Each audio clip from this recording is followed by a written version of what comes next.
கர்த்தருடைய பரிசுத்த நாமத்திற்கு ஸ்தோத்திரம் உண்டாவதாக. கர்த்தராகிய இயேசு கிறிஸ்துவின் நாமத்தில் உங்களுக்கு கிருபையும் சமாதானமும் உண்டாவதாக. இந்த நாளுக்குரிய தியானத்திற்கான தேவ வார்த்தை ஏசாயா அதிகாரம் 64 வசனம் 9. கர்த்தாவே, அதிகமாய் கடும் கோபம் கொள்ளாமலும் என்றைக்கும் அக்கிரமத்தை நினைத்து கொள்ளாமலும் இருப்பீராக.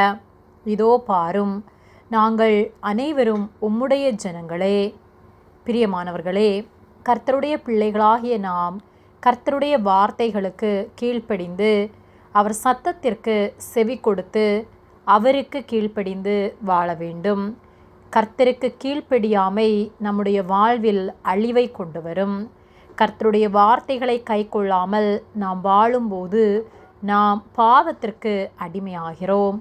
பாவ வாழ்க்கை நம்மில் பெருகும்போது பாவத்தின் சம்பளமாகிய மரணம், அதாவது நித்திய ஆக்கினையை நாம் பெற்றுக்கொள்வோம்.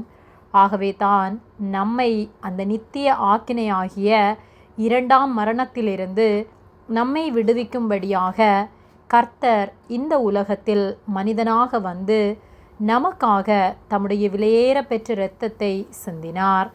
அவரை விசுவாசித்து அவருடைய இரத்தத்தினால் நாம் கழுவப்படும் போது நாம் பரிசுத்தமாகிறோம். ஏசாயா 64:9 கர்த்தாவே, அதிகமாய் கடும் கோபம் கொள்ளாமலும் என்றைக்கும் அக்கிரமத்தை நினைத்து கொள்ளாமலும் இருப்பீராக. இதோ பாரும், நாங்கள் அனைவரும் உம்முடைய ஜனங்களே என்று சொல்லப்பட்டுள்ளது. நாம் கர்த்தரை நோக்கி நம்முடைய பாவங்களை அறிக்கையிட்டு, கர்த்தாவே, என் மேல் கோபம் கொள்ளாமல், என் அக்கிரமத்தை நினைத்து கொள்ளாமல் என்னை மன்னித்து என்னை அணைத்து கொள்ளும், நான் உம்முடைய பிள்ளை என்று சொல்லி நம் பாவத்தை உணர்ந்தவர்களாய் நாம் மனம் திரும்பி அவரை நோக்கி நாம் கூப்பிடுவோமானால், எப்படிப்பட்ட பாவமாயிருந்தாலும் உண்மையாய் நம்முடைய இருதயம் நொறுக்கப்படும் போது கர்த்தர் நம்மை மன்னித்து தம்முடைய இரத்தத்தினால் நம்மை கழுவி சுத்திகரிக்கின்றார், நம்மை நீதிமான்களாக மாற்றுகிறார். ஆகவே மரண ஆக்கினை அடையாதபடிக்கு நித்திய ஜீவனை பெற்று என்றென்றும் அவரோடு கூட வாழ அவருக்கு கீழ்ப்படிந்து அவர் சத்தத்திற்கு செவி கொடுத்து அவருக்கு உண்மை உள்ளவர்களாய் வாழ்வோம்.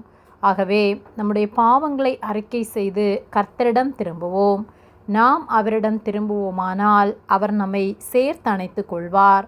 ஆகவே அவருக்கு உண்மையுள்ள வாழ்க்கை வாழ்ந்து நித்தியமாய் அவரோடு என்றென்றும் ஜீவிப்போம். ஆமேன். ஜெபம்.